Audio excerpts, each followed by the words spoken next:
Hello dear student, welcome to Rashid Ali sir maths video में आपका बहुत बहुत स्वागत है। एसआर अकेडमी के यूट्यूब चैनल पर आप मुझे लाइक, सब्सक्राइब, कमेंट करें, ज़्यादा से ज़्यादा शेयर करें ताकि ये वीडियो उन विद्यार्थियों तक पहुँच पाए जो कोचिंग नहीं ले सकते। आज हम कक्षा 12वीं का एक बहुत अच्छा टॉपिक पढ़ने के लिए जा रहे हैं, दिक्कोज्याएँ और दिक् अनुपात। दिक्कोज्या, दिक् अनुपात आज हिंदी मीडियम के बच्चों के लिए महत्वपूर्ण टॉपिक है। यदि अगर हम दिक् अनुपात और दिक्कोज्याओं को अच्छे से पढ़ लेते हैं तो कक्षा 12वीं की बाकी की जो त्रिकोणमिति हमारे पास है वो बहुत अच्छे से समझ में आएगी, अच्छा कमांड हो जाएगा और आपको कोई परेशानी नहीं आएगी यदि दिक्कोज्या और दिक् अनुपात आपको अच्छे से आते हैं।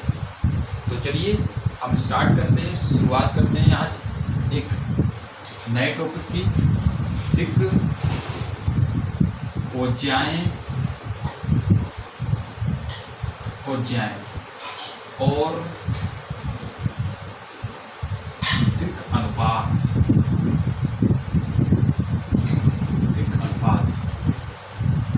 दिक्कोज्याएँ और दिक् अनुपात, जिसको हम इंग्लिश में बोलते हैं डायरेक्शन कोसाइन, शॉर्ट फॉर्म में लिखते हैं DCS, और दिक् अनुपात को इंग्लिश में बोलते हैं DRS, जिसको शॉर्ट फॉर्म में लिखते हैं। दिक् अनुपात को इंग्लिश में डायरेक्शन रेशियोज बोलते हैं और शॉर्ट में लिखते हैं हम DRS। आज हम इनके बारे में बात करने के लिए जा रहे हैं। मुझे आशा नहीं, विश्वास है कि आप लोग बड़ी अच्छी तरीके से बात सुनेंगे और जैसे ही 5 से 10 मिनट होंगे तो आपको बात बहुत अच्छे से समझ में आने लगेगी। आपको ऐसा लगेगा शायद इस वीडियो में अमृत बरस रहा हो। चलिए, दिक्कोज्या और दिक् अनुपात को पढ़ने से पहले सबसे पहले हम एक छोटी सी बात देखते हैं जो हमने छोटी छोटी कक्षाओं में कक्षा 10वीं और कक्षा 11वीं में हमने पढ़ा था। निर्देशांक ज्यामिति। निर्देशांक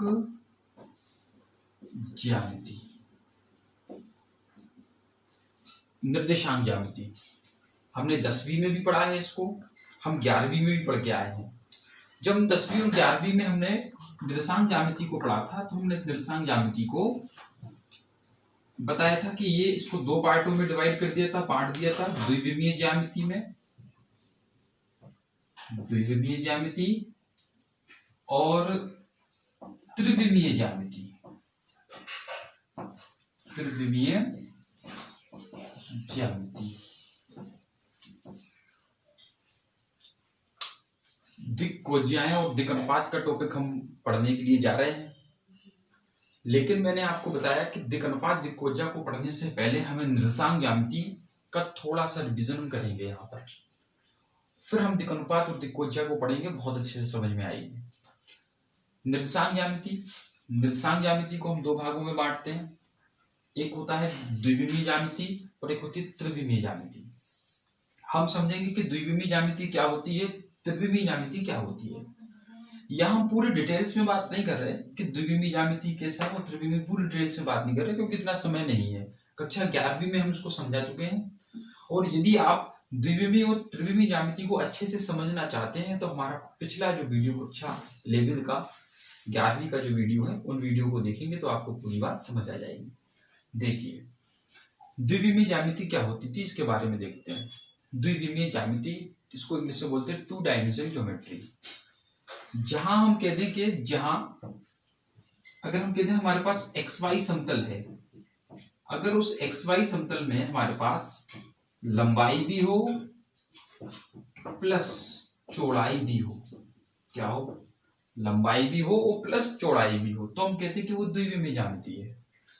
और त्रिविमीय ज्यामिति क्या, कि जहां पर हमें लंबाई भी मिल जाए भाई, प्लस चौड़ाई भी मिल जाए हमें और प्लस ऊंचाई भी मिल जाए हमें, हम इसको गहराई भी कह सकते हैं, क्या, गहराई। तो वो क्या होती है, हमारे पास त्रिविमीय ज्यामिति होती है।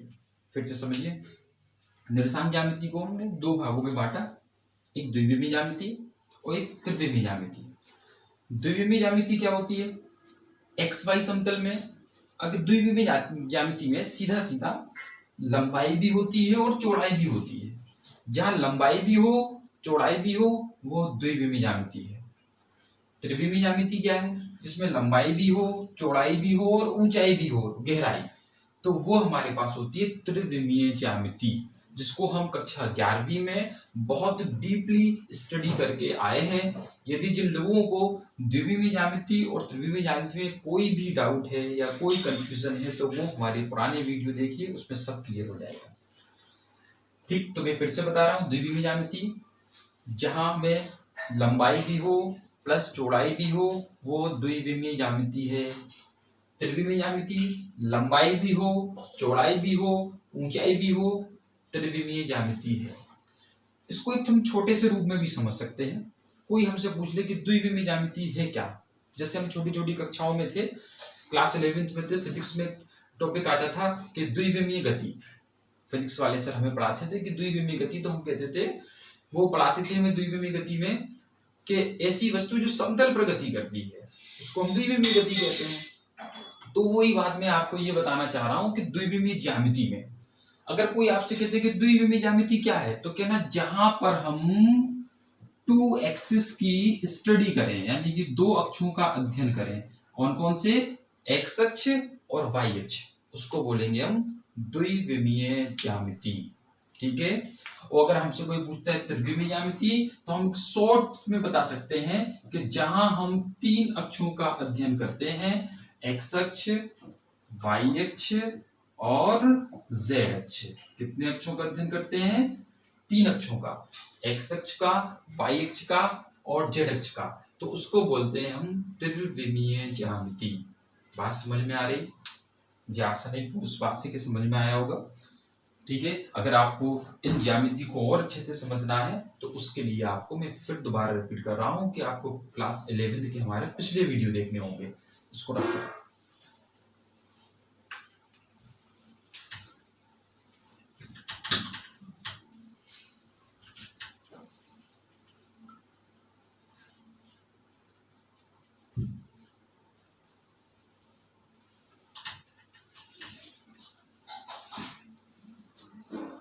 देखिए भाई, अभी हमने दिक्कोज्या और दिक्कनुपात स्टार्ट ही नहीं किया, समझाना स्टार्ट ही नहीं किया। क्लास 12 की बात पर हम आए नहीं है, अभी कक्षा 12वीं की बात पे आए नहीं है, लेकिन अभी हम कक्षा 11वीं की बात को पढ़ रहे थे। थोड़ा सा बेसिक बताते हुए चल रहे हैं ताकि आपको प्रॉब्लम ना आए किसी भी चीज में।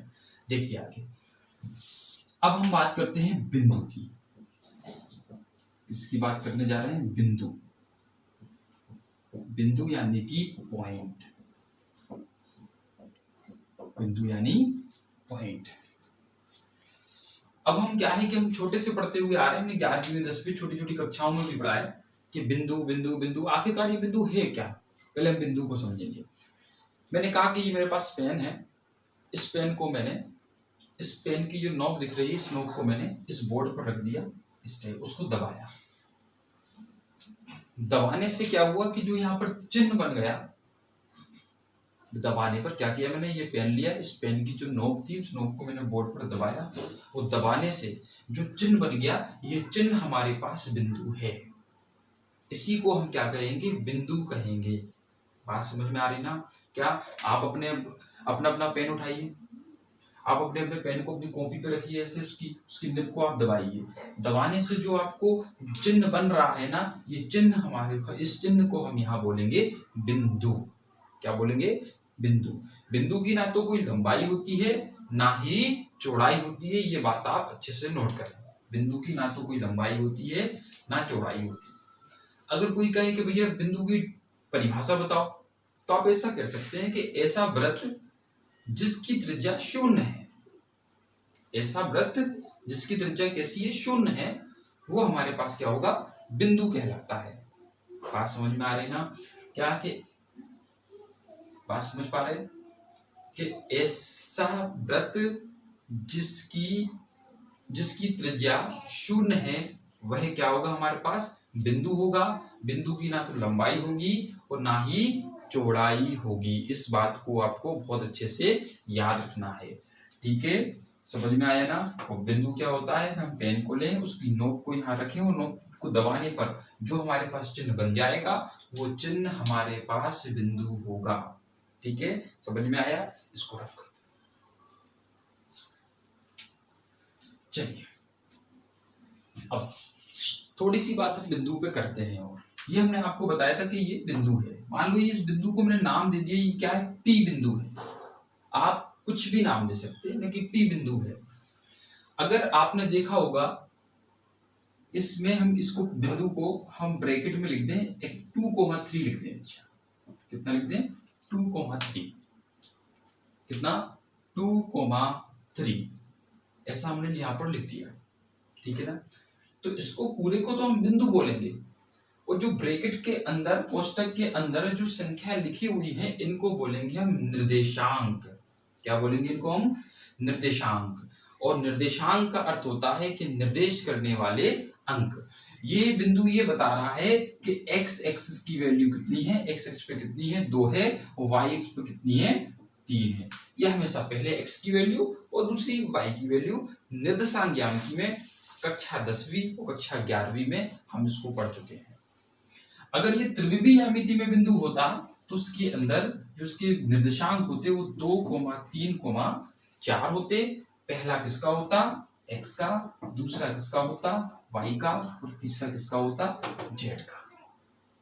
समझ में आ रहा ना। पहला x का, दूसरा y का, और तीसरा z का। ये p बिंदु है। इसको a b c कुछ भी नाम देख सकते हैं हम।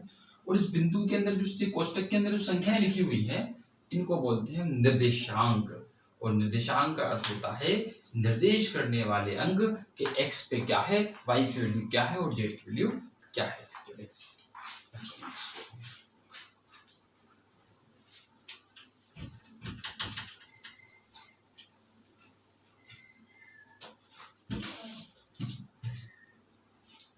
चलिए यहां बात करते हैं दो बिंदुओं के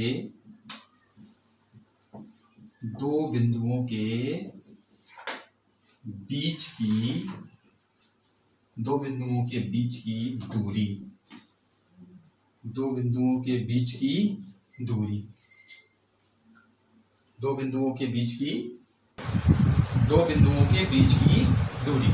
देखो, दो बिंदुओं के बीच की दूरी है। देखिए हमारे पास एक ये पॉइंट है, छोटे छोटे कट के निशान ये बताते हैं कि ये बिंदु है। एक हमने कट ये लगा दिया, ये बिंदु A था, ये बिंदु हमारे पास कितना है, B है। हमने इसके जो निर्देशांक है वो हो गए x1, y1, z1। इसके जो निर्देशांक है वो कितने हो गए, x2, y2 और z1। हमने दो बिंदुओं के बीच की दूरी 10th क्लास में 11th क्लास में पढ़ा है, उसी चीज को हम बता रहे हैं यहाँ पर। एक बिंदु A है x1, y1, z1, एक बिंदु B है x2, y2, z2। हमें A बिंदु और B बिंदु के बीच की दूरी को बताना है।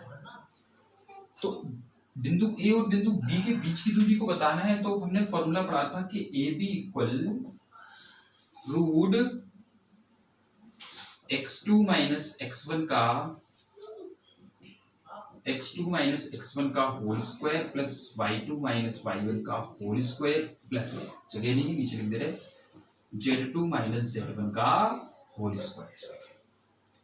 ये फॉर्मूला आप लोग पढ़ के आए थे छोटी छोटी क्लासेस में, इसकी जरूरत पड़ेगी हमें, इसलिए हम इसको रिपीट कर रहे हैं यहाँ पे। एक बिंदु A है, एक बिंदु B है, दो बिंदुओं के बीच की दूरी निकालना था। वो कभी भी दो बिंदुओं के बीच की दूरी निकालना हो तो फॉर्मूला होता है AB equal root x2 minus x1 का whole square plus y2 minus y1 का whole square plus z2 minus z1 का होल स्क्वायर। इसको हम ऐसा भी बोल सकते हैं कि दो बिंदुओं के जो बीच की दूरी होती है वो दोनों बिंदुओं के x के निर्देशांकों के अंतर के स्क्वायर, y के निर्देशांकों के अंतर का स्क्वायर और z के निर्देशांकों के अंतर के स्क्वायर का वर्गमूल के बराबर होता है। किसके बराबर होता है, वर्गमूल के बराबर। फॉर एग्जाम्पल जैसे मैंने कह दिया कि एक बिंदु A है, एक बिंदु यहाँ B है, इस ए के जो निर्देशांक है वो 2, 3, 4 हैं और जो बी के निर्देशांक है वो 3, 4, 5 है। ए को बी से हमने मिला दिया। हमें इसके बीच की दूरी बताना है, तो आप कहोगे सर बड़ा सिंपली है, ए और बी दो पॉइंट है, पॉइंट ए और बी कुछ भी हो सकते, कुछ भी। ए बी इक्वल, तो आप कहोगे सर सीधी सी बात है, इधर देखो, आप कहोगे सर सीधी सी बात है कि A B equal root, formula देखो रूट था, रूट लगा दिया, x2 माइनस x1 का whole square plus y2 minus z2 value put करो, तो ये वैल्यू कितनी हुई, x1 ये y1 ये z1 ये x2 ये y2 और ये z2, वैल्यू पुट कर दो भाई। वैल्यू पुट करेंगे क्या है, x2 माइनस x1 का होल स्क्वायर, तो x2 की वैल्यू कितनी है भाई 3, x1 की वैल्यू कितनी है 2 whole square plus y2 minus y1 का होल स्क्वायर, तो y2 की वैल्यू कितनी हुई 4, माइनस का साइन बीच में था लगाया, y1 लिखा, y1 की वैल्यू कितनी है 3 whole square, z2 minus z1, तो z2 की वैल्यू कितनी है हमारे पास, z2 5 और z1 की वैल्यू कितनी हुई 4, स्क्वायर कर दो भाई। तो बताओ भाई A B equal root 3 minus 2 यानी 3 में से 2 गया 1, 1 का स्क्वायर 1, 4 में से 3 1 का स्क्वायर 1 और 1 का स्क्वायर 1, तो कुल मिलाकर हमारे पास कितना आया रूट 3, कितना आया अभी रूट 3 आ गया। अब इसी चीज को हम थोड़ा सा फास्ट करना चाह रहे हैं कि जल्दी से हम फॉर्मूले का उपयोग ना करें, वो कुछ ना करें, ठीक से इसको कैसे कर दें 2 पॉइंट डिफरेंस निकालने के लिए, तो देखो यहाँ पर कैसे करेंगे, देखिए ए और बी 2 पॉइंट थे, 2 बिंदु थे, बीच की दूरी निकालना थी, तो ए बी इक्वल, जब कभी भी आज के बाद याद रखना, जब कभी भी 2 बिंदुओं की बीच की दूरी निकालना हो सब भूल जाओ, बात याद रखना बिल्कुल अच्छे से, जो हम बता रहे हैं कि कभी भी अगर 2 बिंदु दिए जाए आपको और 2 बिंदुओं के बीच की दूरी याद करनी हो, तो आप सर्वप्रथम आप वर्गमूल का चिन्ह लगा दें, क्या करें वर्गमूल का चिन्ह लगा दें। उसके बाद क्या करें, जो बिंदु है ना, तो पहले के निर्देशांक में से पहले निर्देशांक को घटाओ, तो पहले में से पहले को तो 2 माइनस 3 उसका वर्ग कर दो, प्लस का चिन्ह लगा दो, फिर दूसरे में से दूसरे को 3 में से 4 और इसका भी वर्ग कर दो, प्लस तीसरे में से तीसरे को हटा दो यानी 4 में से 5 को उसका भी कर दो। आप खुद कीजिए, अब देखिए, आप देखिए 2 माइनस के 3 1 माइनस के स्क्वायर लगा प्लस 1 प्लस 1 प्लस 1 रूट लगा हुआ है रूट, तो कितना आया, आप ऐसा भी कर सकते हैं, ठीक है ना, आप इस टाइप से भी इसको देख सकते हैं। एक बार फिर से पहले में सबसे पहले तो वर्गमूल का चिन्ह लगाओ, उसके बाद पहले में से पहले को सब्ट्रैक्ट कर दो, घटाओ, स्क्वायर कर दो, उसका प्लस का साइन लगाते चलना, प्लस का साइन, फिर दूसरे में से दूसरे को घटाओ, इसका भी स्क्वायर करो, फिर प्लस का साइन लगाओ, तीसरे में से तीसरे को घटाओ, उसका स्क्वायर करो और फिर इसको सॉल्व कर दो, तो ये हमारे पास 2 बिंदुओं के बीच की दूरी आ जाएगी। अब मुझे आशा नहीं पूर्ण विश्वास से बात समझ में आई होगी, इसको रफ करते हैं। अब हम आते हैं कक्षा 12वीं की बात पर। ये तो हम पढ़ते चल रहे थे अपना बेसिक कि क्या कैसे हमने इसको जो छोटी छोटी क्लासेस में पढ़ा है। अब हम बात करेंगे सबसे पहले दिक्कोज्या के बारे में, इसलिए दिक्कोज्या अनुपात से कहेंगे आप यहां से जाइए, देखो रफ कर देंगे, मिटाने का मिटा दिया था, ठीक है। दिक्कोज्या के बारे में बात करेंगे, आप यहीं पर बोर्ड पे लगाए हो, कक्षा 12वीं का बहुत इंपॉर्टेंट टॉपिक स्टार्ट कर रहे हैं, यहीं पर हो, एक एक बात समझ में आएगी। देखें आप जो बात समझ में नहीं आए आप कमेंट बॉक्स में जाकर डालें, तो उसको दोबारा से वीडियो बना के समझा दिया जाएगा। दिक्कोज्याएं, दिक्कोज्याओं के बारे में सुने, देखिए हम 3D में तो पढ़ ही रहे हैं, तो ये देखो ध्यान से, ये हमारे पास एक्स अक्ष है, दिक्कोज्या सुनना, ये हमारे पास वाई अक्ष है, ये हमारे पास जेड अक्ष है, ये इनका मूल बिंदु है, क्या है मूल बिंदु, ये एक्स अक्ष है, ये वाई अक्ष है और ये जेड अक्ष है। हम आपको बात कर रहे हैं दिक्कोज्या की डेफिनेशन बता रहे हैं, दिक्कोज्या होती क्या है, कैसे क्या, सब आपको एक एक करके बताएंगे। हमने कहा कि हमारे पास ये x अक्ष है, y अक्ष है, z अक्ष है। इसमें हमारे पास एक लाइन है OP, एक क्या है, रेखा OP है। ये जो रेखा OP है, ये रेखा OP, ये x अक्ष है, ये y अक्ष है, ये z अक्ष है। अगर ये वाली जो रेखा OP है ये x अक्ष की धन दिशा के साथ, सभी लोग जानते हैं कि हर तीनों अक्षों में दो दिशाएं होती हैं, एक धन दिशा एक ऋण दिशा। तो यदि ये OP जो हमारे पास सरल रेखा है, ये OP सरल रेखा, ये जो x अक्ष है इसकी धनात्मक दिशा के साथ अल्फा कोण बनाए।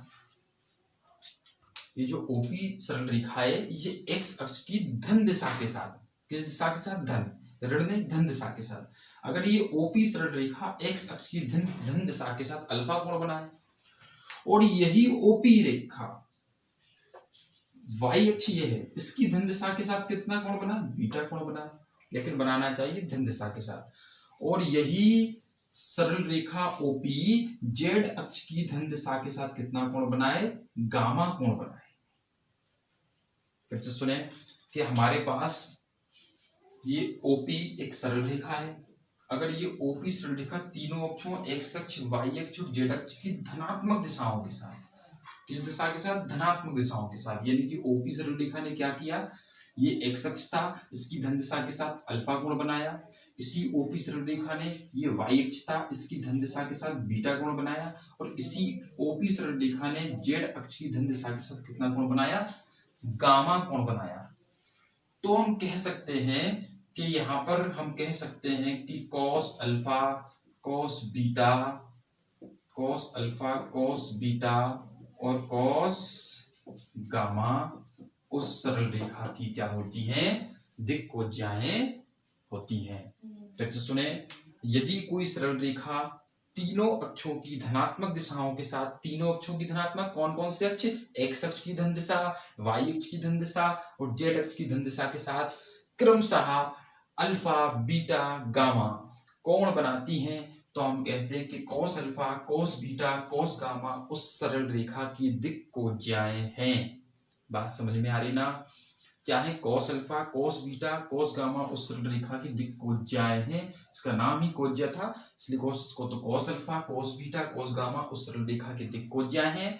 इन्हें LMN से प्रदर्शित किया जाता है, L इक्वल M इक्वल और N equal, N equal cos alpha, M equal cos beta, N equal cos gamma. तो बात समझ में आ रही ना, एक बार आप भी मेरे साथ बोलेंगे डेफिनेशन, यदि कोई सरल रेखा